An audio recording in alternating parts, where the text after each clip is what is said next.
free to approach the microphone. If you have questions, yan, meron na tayong mga friends from the media.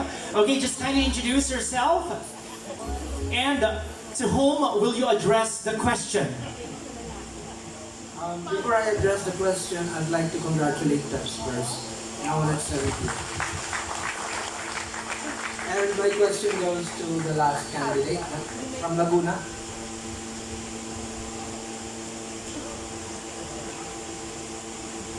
Yes, we have an interesting journey here in Misters of Filipinas.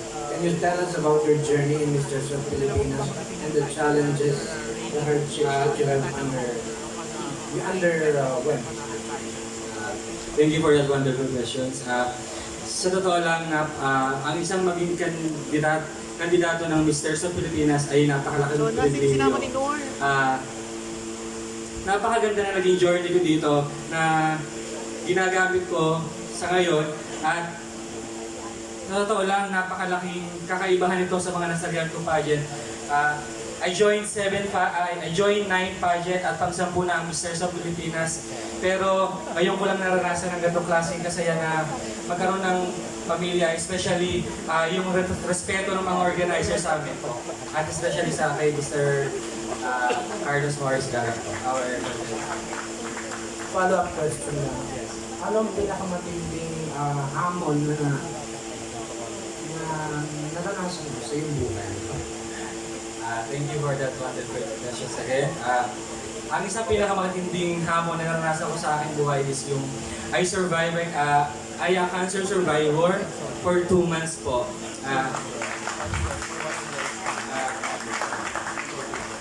Before, I don't believe in God or kahit sino hindi ako naniniwala sa kanila. Sarili ko lang pinaniwalaan ko. But dumating yung pagkakataon na nagkaroon ako ng isang karamdaman na hindi ko inaasahan. At yung pangalawang buhay yung binigay sa akin ay yun ay ang buhay na para lumapit ako sa Kanya at magpasalamat na ako ay naging tao. Yun lamang po. Thank you. Good luck. Good luck sa inyo lahat.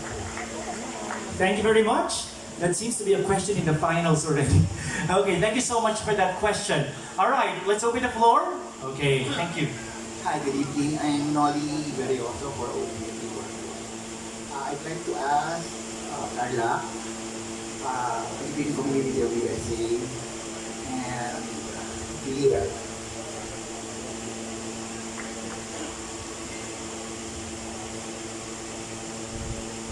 Okay, Mr. Tarlac first. Okay, Mr. Tarlac, how can you convince an unbeliever of male pageant regarding the relevance of this concept? Thank you for that question. To convince a person who doesn't believe in pageants, I would have to say my own experience and how I grew and how I learned from this pageant. My journey in this pageant has been wonderful, and I've learned a lot. I believe I became a better person, and I think that to convince him to watch and to actually support the pageant, I would have to say that not only does the pageant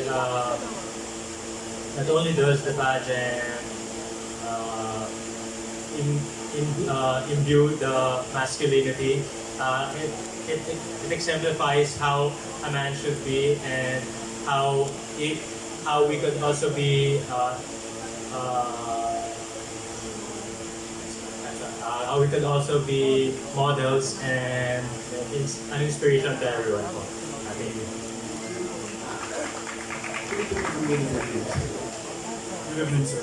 Okay, the question is, if you were allowed to make a role in this contest, excuse me, will you allow trans men to join?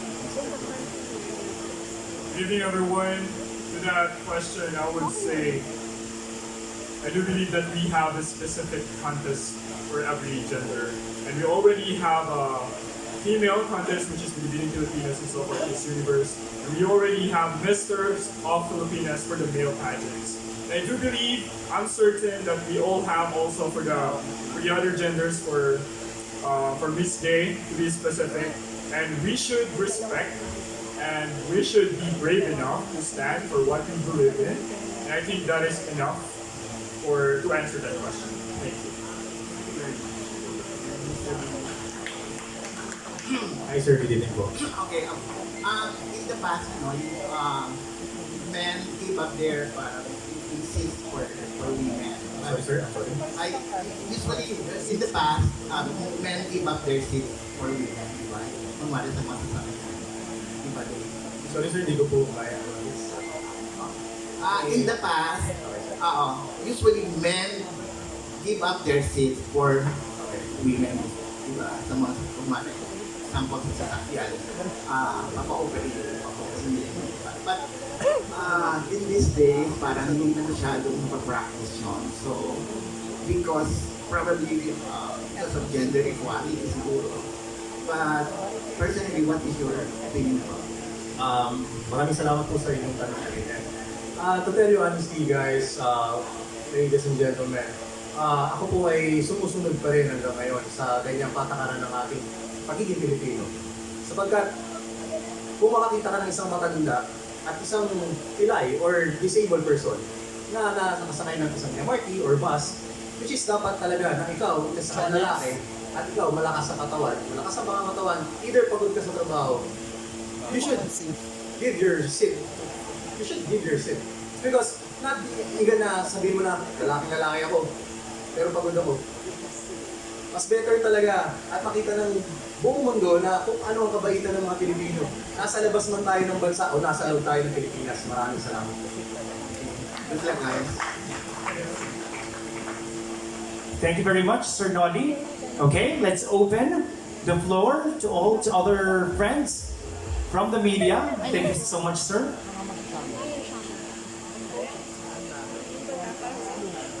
Hello, I'm Robert from Manila Bulletin. Candidates number 3, 4, 5. Just one question. What is your definition of a real man? Anong definition niya sa tunay na lalaki? Anong pagkakaintindi? Good evening po. Thank you po sa napakagandang tanong. Definition po sa akin, para sa akin, real man is yung lalaki na hindi lamang panlabas na anyo yung makikita mo. Like, guwapo, masculine. So, meron din siyang mentally and sa heart. Kasi kung meron kang mentally tapos wala ka sa heart, parang hindi mo rin gusto yung ginagawa mo. So, example, tumulong ka na isang tao tapos sa utang mo lang, parang tinulungan mo lang siya dahil napilitan ka lang, hindi mo gusto. So, parang hindi kaya yung so, mas magandang, para sa akin, ang real man, yung tumutulong ka, physically, mentally, emotionally. Tsaka sa yun lang po. Send mo na ngayon. I think a real man should be respectful to all the gender and be really grateful of what he can give to the other.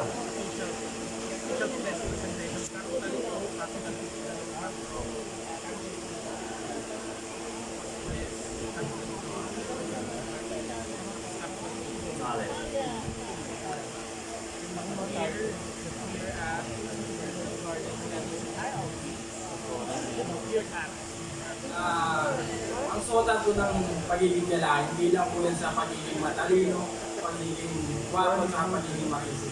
Ang suotan mo ng pagiging lalaki, kung paano ka gumalaw, kung paano ka respeto sa kapwa mo tao. Yun lang po. Okay, thank you. Congratulations. Thank you very much, Sir Robert. From Manila Bulletin, definition of a real man.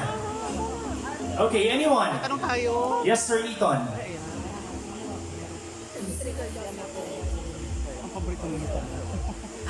I'm waiting for the question from Minister. My question will go to Cebu.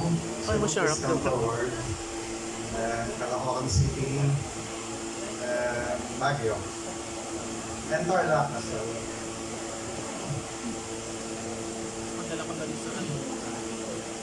How well do you know yourselves? And what can you contribute to the organization, to PEPS as an organization, and to the pageant role as a potential winner of Mr. Filipinas 2011? Cebu may answer first. Beg your pardon, sir. Could you repeat the question? How well do you know yourself? What can you offer to the organization and to the pageant world as a potential winner? Well, about myself, I am on the level that I am still finding on who I really am. But I always make myself better every day. And about the organization, to be honest, I have this advocacy, the true advocacy of helping those less unfortunate children. Because since when I was a kid, my heart always melts when it comes to children. Because I believe that the children deserves to be loved, cherished, and valued. And I believe that that will be the big contribution that I could give to this organization. And if I will be given a chance to represent Philippines, I will make a landmark, and I believe that that landmark will give an endless echo, and so that I could able to help more Filipinos that are in needs. That would be all. Thank you. Thank you, Sophie. Next, Tarlac. Tarlac, you may answer in vernacular, in Tagalog. Kung saan ka komportable ng salita. Can I answer in English?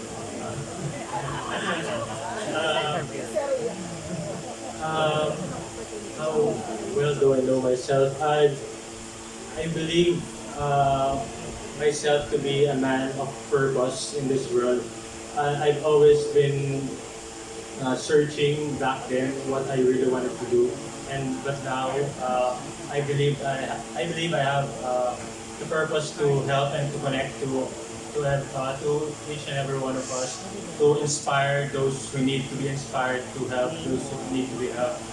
And with that being said, that's who I think I really am. And to answer the second question, what could I contribute to this pageant and how will I represent this pageant, is to represent the tagline, which is to be a man who is both masculine and responsible, wherein being a masculine guy is not just being a masculine and responsible guy is not just being the basic typical stereotype, being a cool buff, big man, but also a warm man who knows his job and his duties to respect his family and to be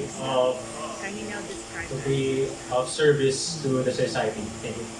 Thank you, Tarlac. Sir.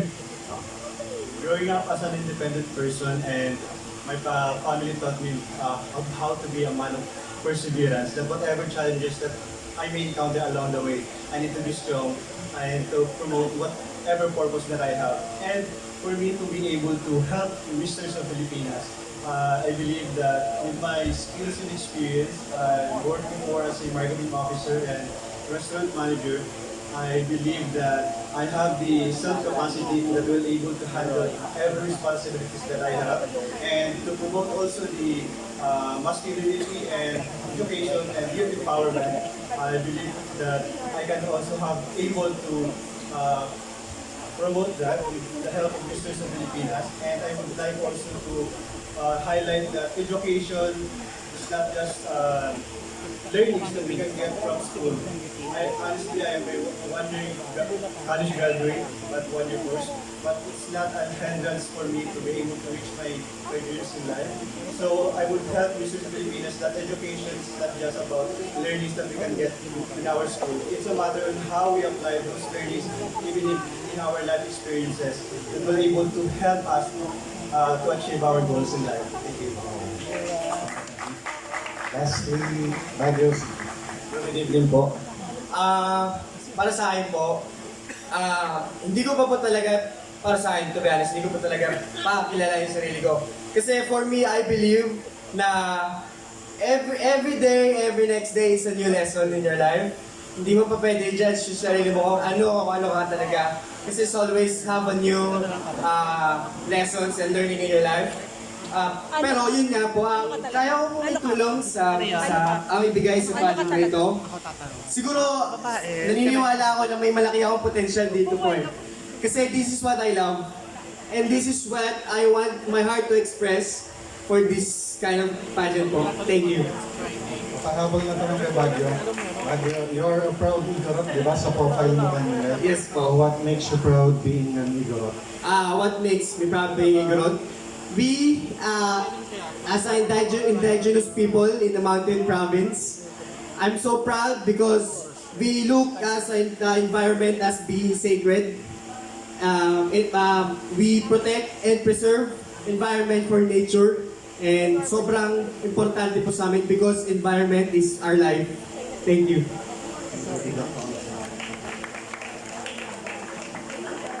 Thank you very much. Very well said. Thank you so much, Sir Ethan from Manila Standard. Hi, I'm Voltaire from Rappler.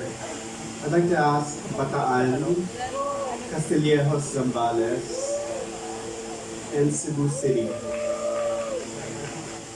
I have the same question for everybody. You can only choose one. On finals night, you have a choice between an all-female judges, all-male judges, or all-gay men judges. Which would you choose and why? Bataan.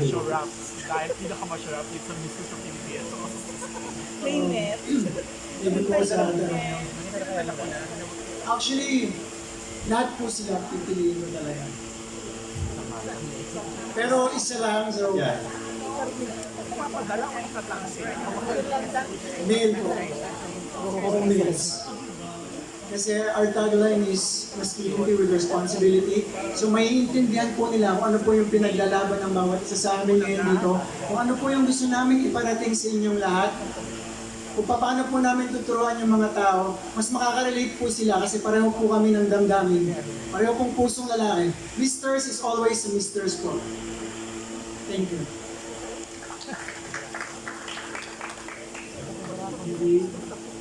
For me, girl, because para sila kasi nakakaalam ng mga bagay na partners ng lalaki. So alam nila yung mga dapat at hindi dapat na galaw ng lalaki. So yun lang po.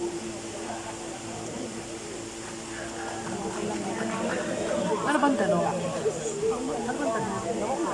Look out in the audience. Well, I prefer male judges because maybe they would know because having masculine huge muscles, acting like a man, doesn't define a real man. Because being a real man, it comes from the responsibility, mentally, and from the heart. And that will be all. Thank you. Thank you very much, Sir Voltaire from Rappler. Okay.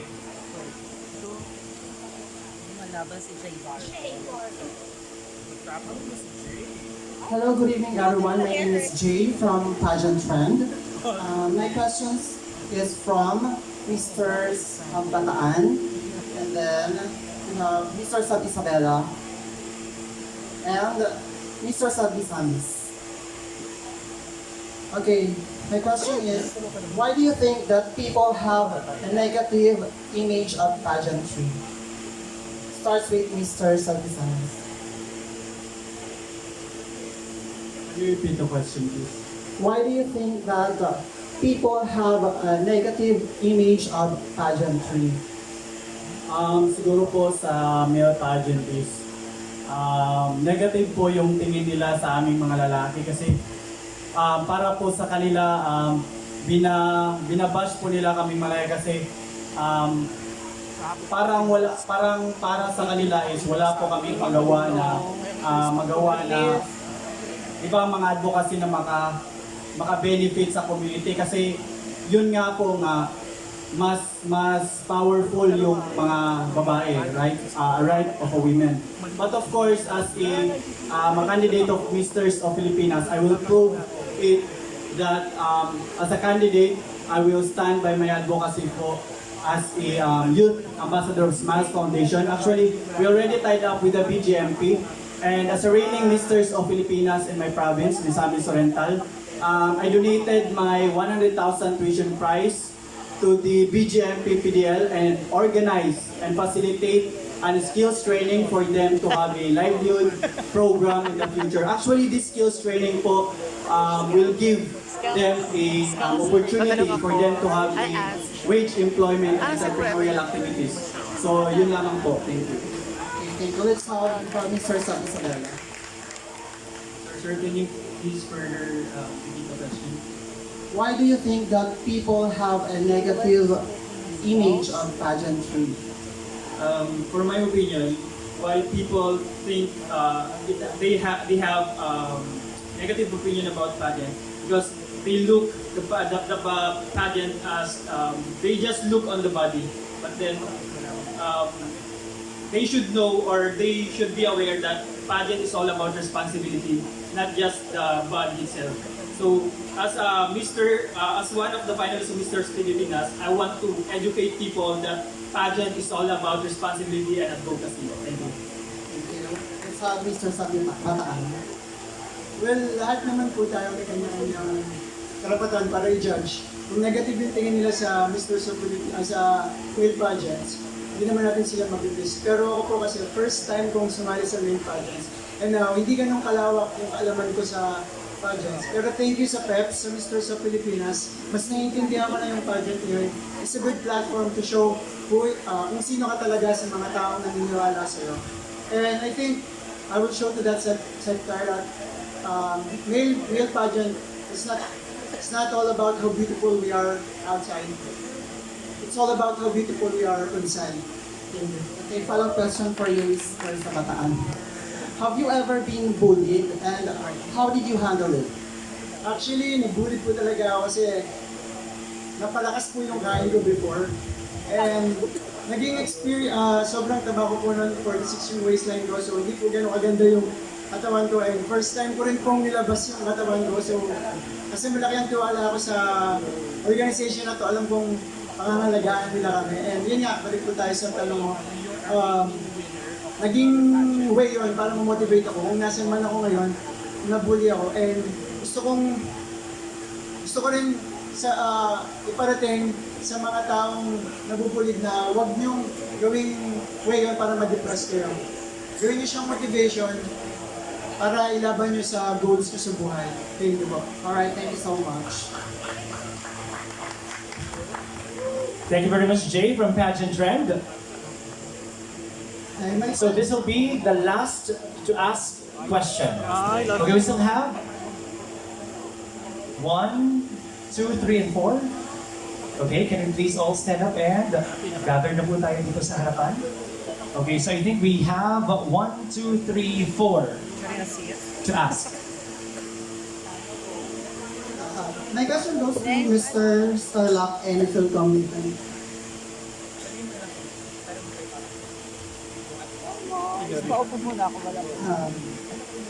Last year, both Tarlac and Phil Comington ended up as runners-up in Misters of Filipinas. So, what do you think are the qualities that you have that will make you finally win the title for your respective communities and province? Thank you for the question. I think the quality that I have is to be more masculine, I have as ambassador of healthy and fitness lifestyle. I think I'm prepared for this project. Sa last. Gusto ko din, tayo na lang ako bigla. Nakatumat-tumot na doon. Parang siya magagawa ng business. So, what I think I should have or should do to finally grab the crown this year for my province is to showcase who I really am, to continue what I'm doing of being a voice to people, being unique and having a great personality. Thank you. And last question also for the both of you. What titles, there are 5 titles at stake. What titles do you want to win? I'd like to win the title of Mr. International. So I believe that's the right title for me to compete internationally. Thank you. I would love to win also the international title. Thank you, guys. Okay, so we both have Mr. International, 2 Mr. International Philippines. Thank you so much, Drew from Mississology. Please come forward, Bataan. Isang Miss Oriental, Cebu City, Tarlac. My question is, why should you win Mr. of Filipinas 2019?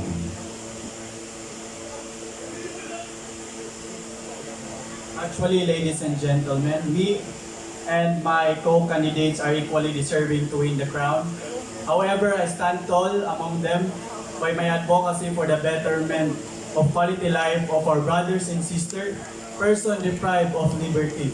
I'm not the tallest guy, as you see, but I stand tall among them by my advocacy. Thank you so much. Well, for me, deserve ko pong manalo sa pageant ito because I am willing to give time to help to the people, and I will share my experience to them so that they can learn from that experience. And I am willing to cooperate with the organizations, and magtutulungan po kami para i-spread yung awareness ng aming advocacy, which is youth empowerment through education and tourism. Thank you po.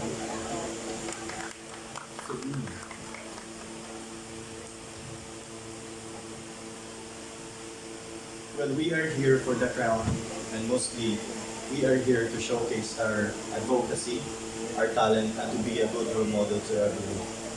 And I believe that I am deserving to have a title in this pageant because, just like what I've said a while ago, that I have a real advocacy. I've been working in the orphanage, giving their basic necessities, like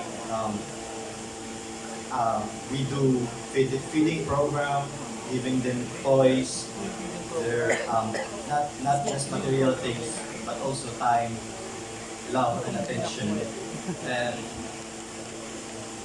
And I believe that if I will be given a title, I could able to help more, and that will be all. Thank you.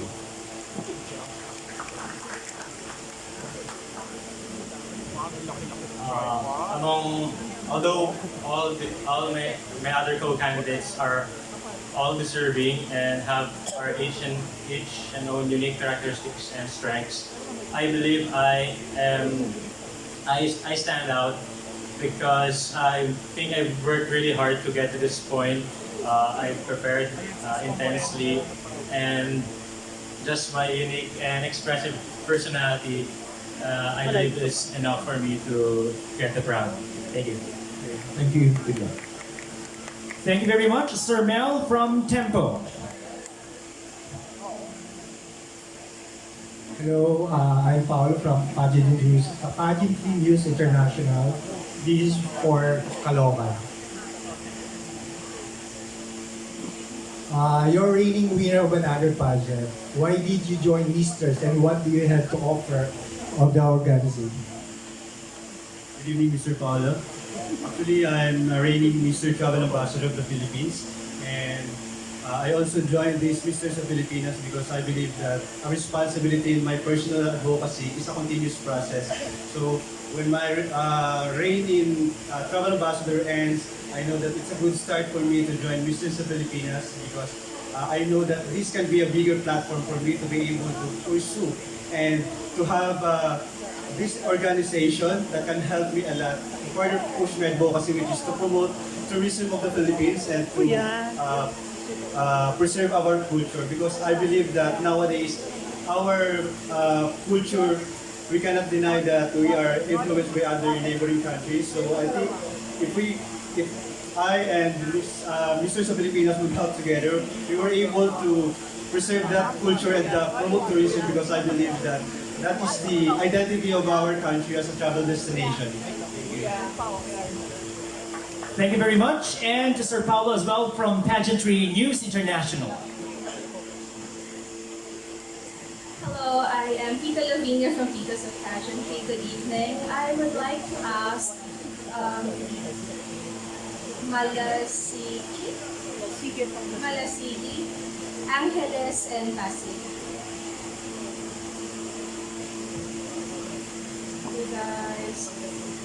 Alright, so nowadays everybody is fighting for something, either an advocacy, fighting for freedom, fighting for acceptance. So what I want to know from you guys is, in this day and age where all the opportunities are open for everybody, how do you feel about men staying at home? How do you feel about men staying at home? Yung mga kalalakihan, sila naman yung mga nasa bahay. Dahil open na lahat ng opportunities sa mga babae, sa mga matatanda, at kahit na anong gender, marami silang pwedeng pasukan ng trabaho. Paano kung i-reverse natin ngayon? Yung mga lalaki naman yung traditionally nasa labas, nagtatrabaho, sila naman yung mga nasa bahay ngayon. Anong opinion niyo about that? Para po sa akin, depende kasi yun sa tao. Kasi po ako nasa bahay lang din, pag may work ako, kailangan ko magtrabaho para sa family ko. And then, pag hindi ako pinalad na magkaroon ng trabaho kasi may passion is dancing hang ng Malasigi, Pangasinan. So yung work ko, hindi yun stable or hindi yun a month or may month, 6 months. Pusa lang yung dumadating sa akin pag tinawagan ako. So, hindi ko kailangan matenga sa bahay.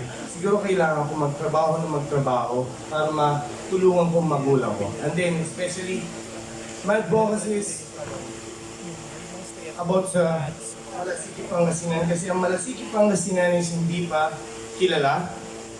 Hindi pa siya city.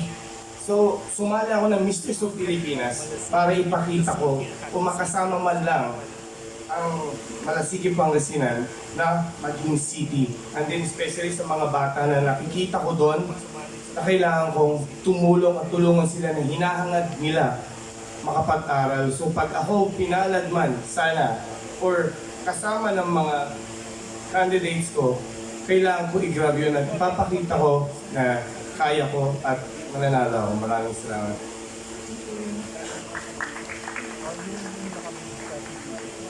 Para sa akin, pabor ako.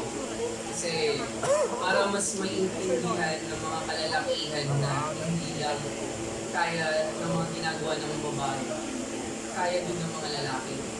Kasi usually, lahat ng mga lalaki, trabaho lang sila sa labas. So kapag naiintindihan nila ang pagiging taong bahay, mas maiintindihan nila kung ano talaga yung purpose ng merong pamilya na kaya mong pahalagahan sa bahay. Kasi karamihan sa mga lalaki ngayon, nagiging responsable, nakakalimutan ng pamilya kasi hindi nila nabibigyan ng gathering yung sarili nilang pamamahay.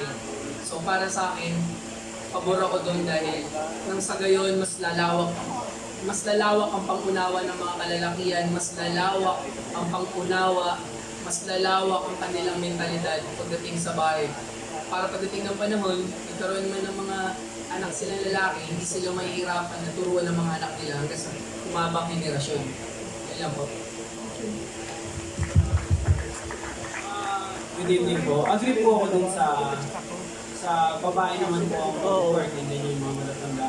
Pero depende po yun sa sitwasyon. Like, paano po yung pag yung matatanda, may sakit, may karamdaman, and then yung mga babae naman po, ganun din.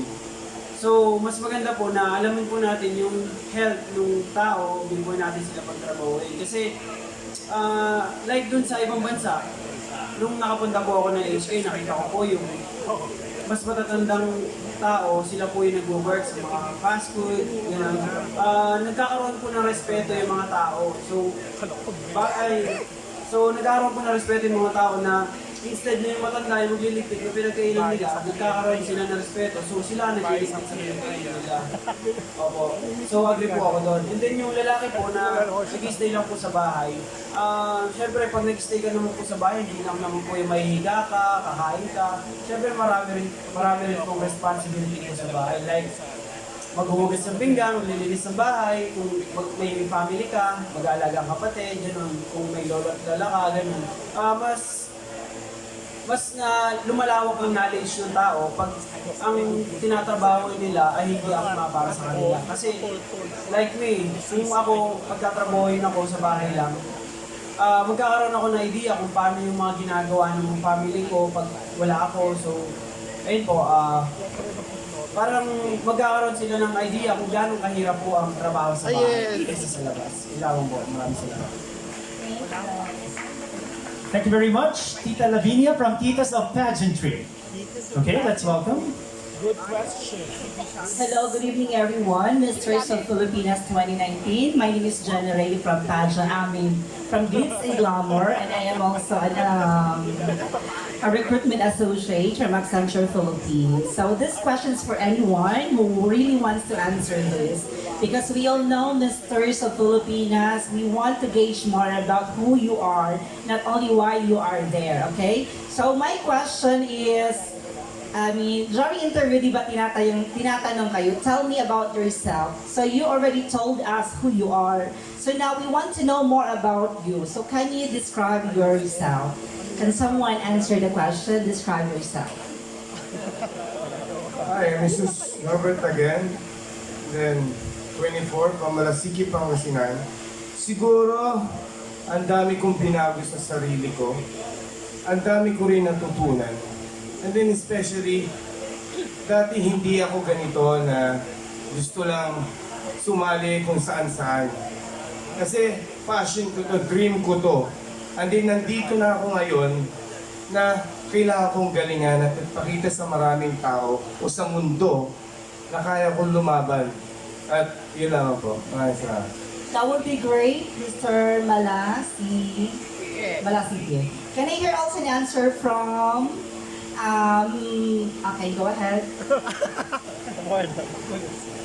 Magandang gabi po sa ating lahat. Ako po si Joy Jerome Evangelista. Ako po ay isang guro sa kagawaran ng edukasyon sa loob ng 3.5 taon. At ang masasabi ko lang po sa aking sarili, isa po akong matandang kaluluwa na nasa loob ng isang binata. Dahil sa batang edad ko po, ako ay namulat sa pagkahilig sa mga isyong politikal. Nahilig po ako sa pakikisalamuha sa iba't ibang uri ng tao, iba't ibang uri ng sexualidad at pag-unawa sa kanila po. Ang masasabi ko lang po sa aking advokasya, ang advokasya ko po ay edukasyon ukol sa pagkakaisa sa kabila po ng pagkakaiba-iba ng mga kultura. Dahil yun po ang nakikita kong kailangan ng ating bansa at higit po ay ng sangkatauhan. Ang mundo po ay masyado nang nagdurusa. Kailangan po natin ang mga bago nating bayan. Maraming salamat. Yeah, can I hear another one from Tabaco City?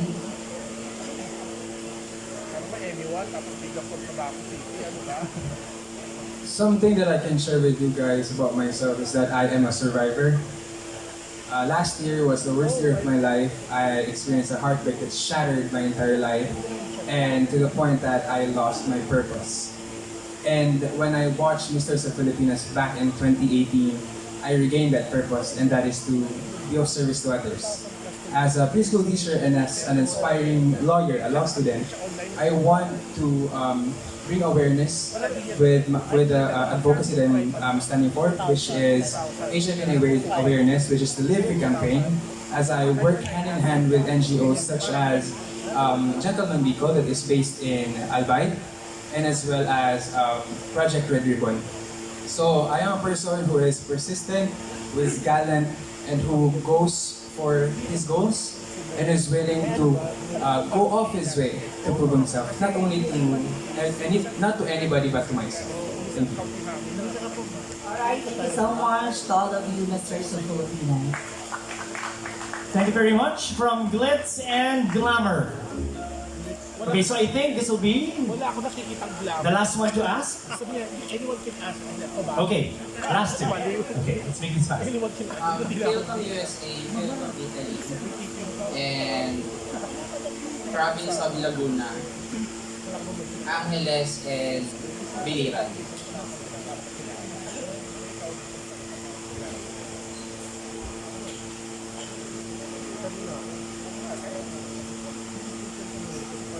Good evening, guys. This first question would be for the Philcom candidates only. Italy and USA, how do you promote Philippines in the country you are based at? Levin, sir. I am so grateful that I was here in the Philippines. I just got back last May, and I'm grateful that I joined Misters of Filipinas.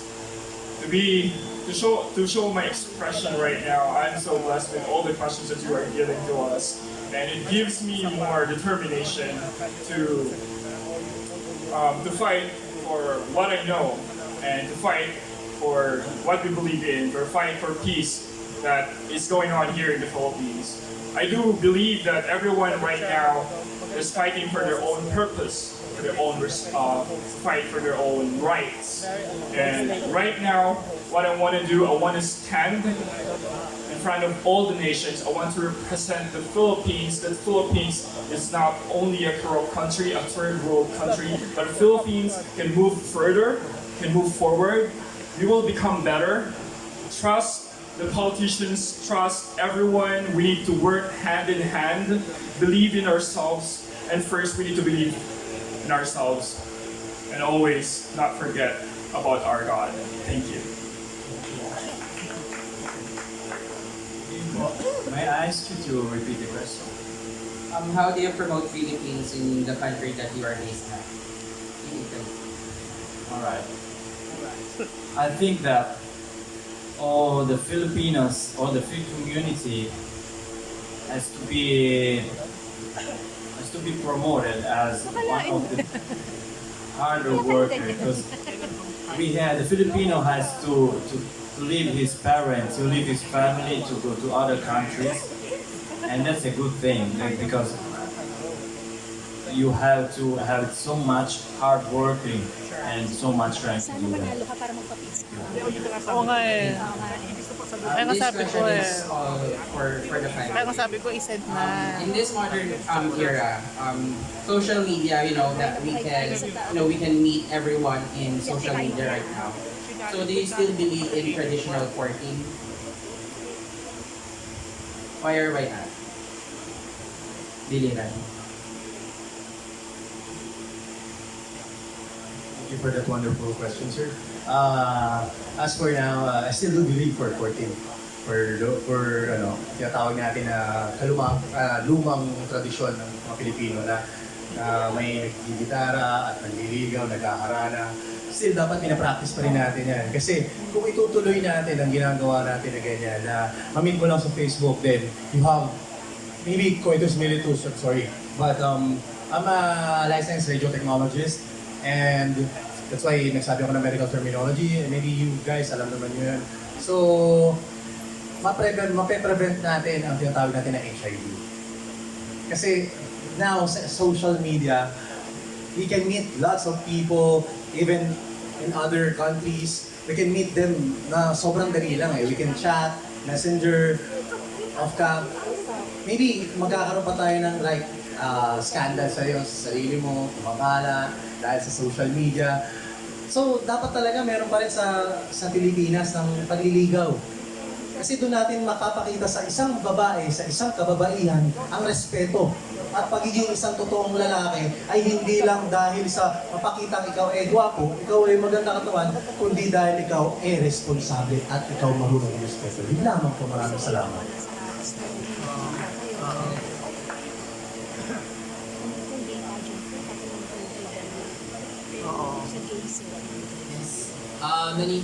For me, sir, I do believe in courting. Because courting in traditional way is a true spirit of a Filipino culture. Because as of now in our history today, social media courting is a lot of disadvantage in our society. Because there's a lot of criminal cases, bullying, or something malicious that can happen in an appropriate way. So, the best thing for the traditional courting is you will you will you will ano you will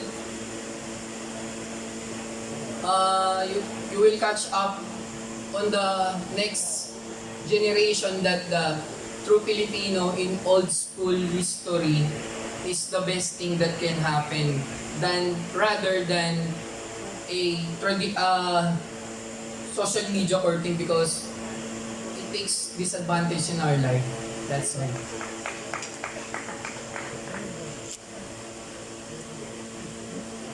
Thank you for that wonderful questions.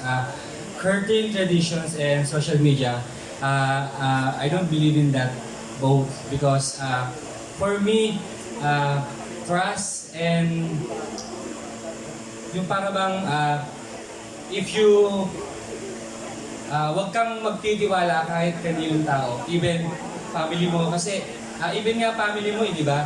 Parang may isang bagay na meron ka, pwede ka pang something na pagnakawan or kung sino pa kaya yung tao na pagkakatiwalaan mo. The thing na maganda mong gawin is always be positive to yourself at may mga taong darating para sa'yo. Yun tama. Yun lang ang tama.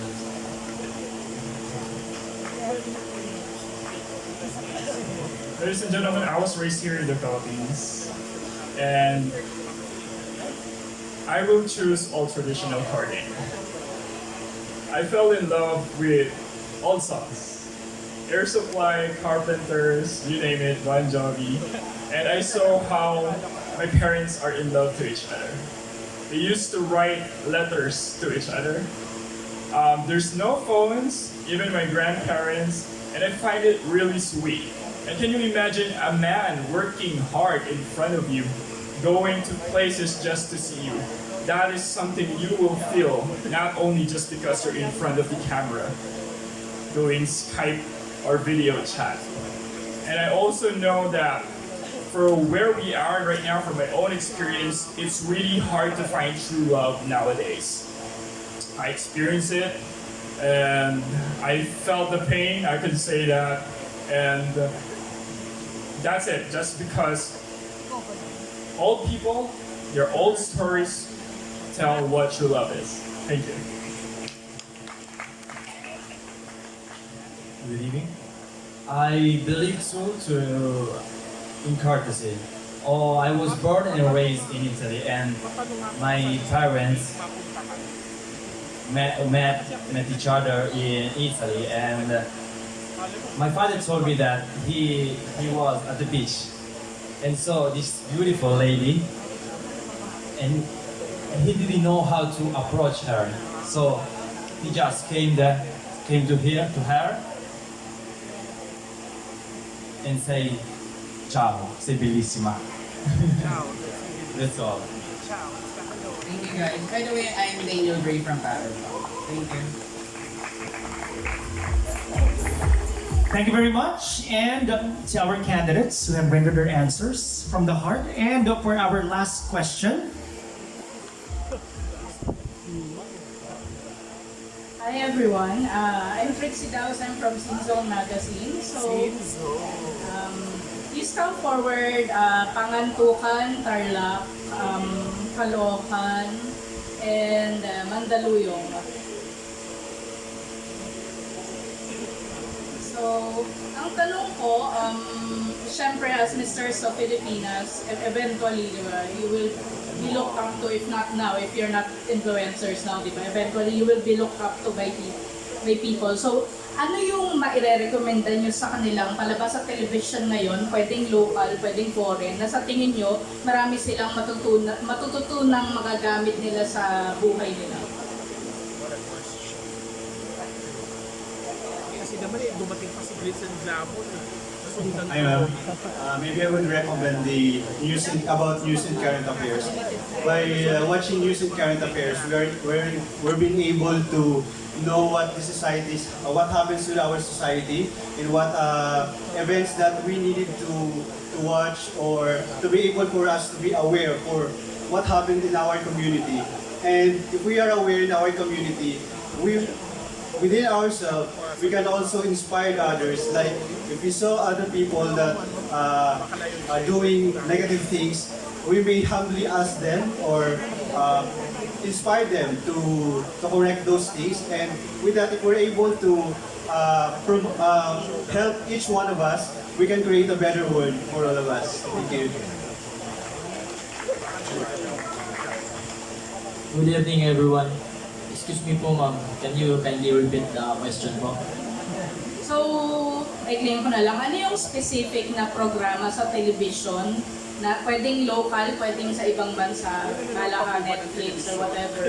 Yan. Tapos sa palabas sa television, dalawa, na may rekomenda mo sa mga naglo-look up sa'yo, na sa tingin mo magagamit nila sa kanilang para mapabuti yung buhay nila, or marami silang matututunan na palabas. Number one is news, so that we can know our society, what happens to the world. Because as a Misters of Filipinas, it's very important that we have a purpose, and we know that if we use our purpose will be to help each other to build this place a better place to live in. So we need to watch the news and know what happens in this world, so that we can contribute. We need to help each other in this society. And number two is about sports, so that the youth will be involved to sports. The bad things that they will do, it will convert it to participate in any sports, to have a healthy and fitness lifestyle, because it's important that we take care of our mind, body, and spirit in order to succeed in today's hectic and competitive environment. That's all. Thank you.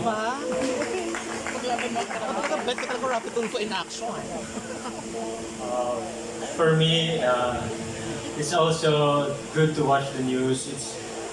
Because it's really it's really beneficial for the world or the country to have each of your own citizens knowing what is happening around you, to be so that in order for them to know, to be active in the society and be of service in their own country. Oh, and another show that I would like to recommend is my favorite series on Netflix. It's called Mad Men. It talks about guy. His character is about a big alpha businessman closing deals with other men, but showing that. But in the inside his home, he still has his flaws and is still suffering from his identity, his problems, and later on the show it shows how he overcomes those things. So it shows that it's okay that each one of us has a problem that we are facing. Thank you.